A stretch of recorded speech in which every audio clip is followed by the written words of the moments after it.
Peran Kendetes dalam kesuksesan Ken Arok. Kisah cinta Kendetes dan Ken Arok yang terkenal mengawali sejarah kerajaan Singosari. Kisah cinta mereka bermula ketika Ken Arok begitu ingin memiliki Kendetes sehingga dia membunuh Tunggul Ametung yang merupakan suami Kendetes.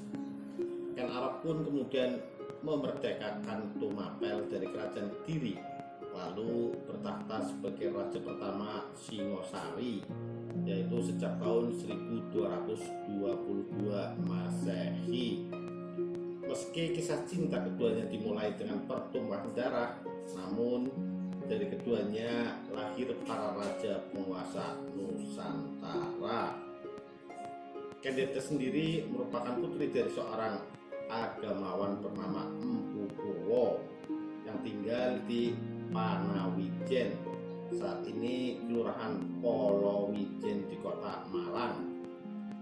Menginjak dewasa, Kendetes dipersunting oleh Tunggul Ametung, seorang akuwu atau kepala daerah penguasa Tumapel.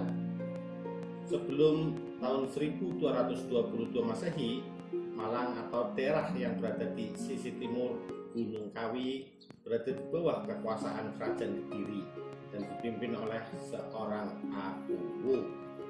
Pemberontakan terjadi. Salah satu prajurit bernama Ken Arok membunuh Tunggul Ametung dan menggantikan posisinya. Sementara Kendetes tetap menjadi permaisuri karena setelah Tunggul Ametung meninggal, Ken Arok menyuntingnya sebagai istri. Ken Arok sendiri saat itu sudah memiliki istri bernama Ken Umang.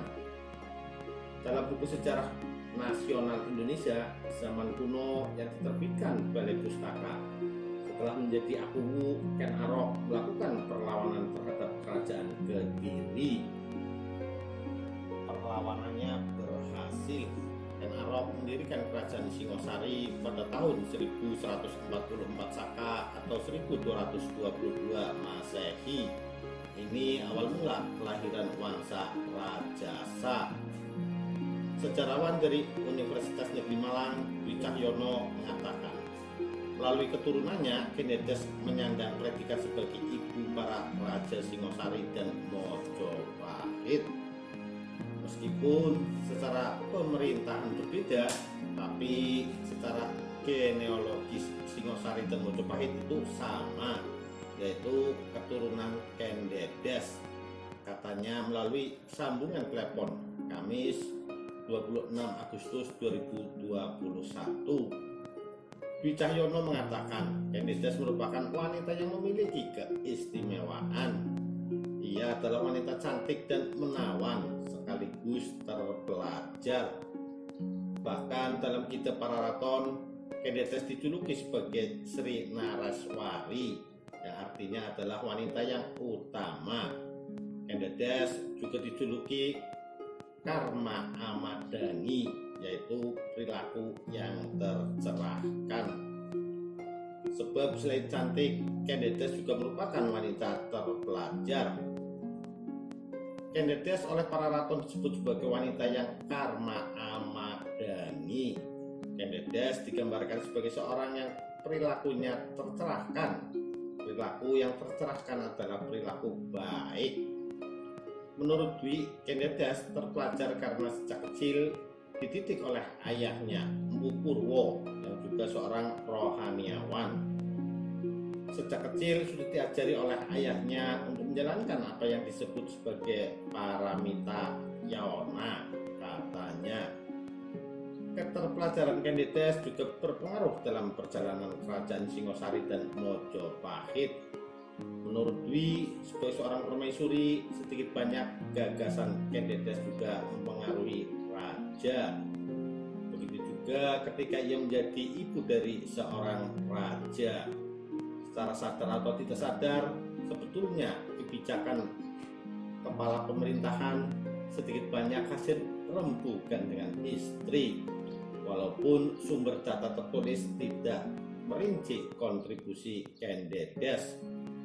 Kalau saya lihat posisi perannya sebagai ibu kepala negara, katanya Pada tahun 1227 Masehi, kedudukan Kenarok digantikan oleh Anusapati yang merupakan anak dari Kendedes dari pernikahannya dengan Tunggul Ametung.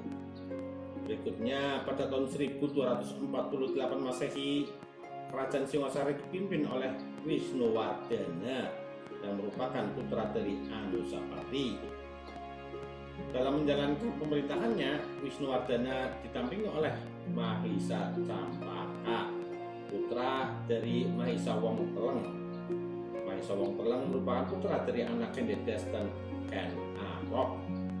Wisnuwardana memiliki keturunan bernama Kertanegara yang menjadi raja pada tahun 1268 Masehi, menggantikan posisi ayahnya.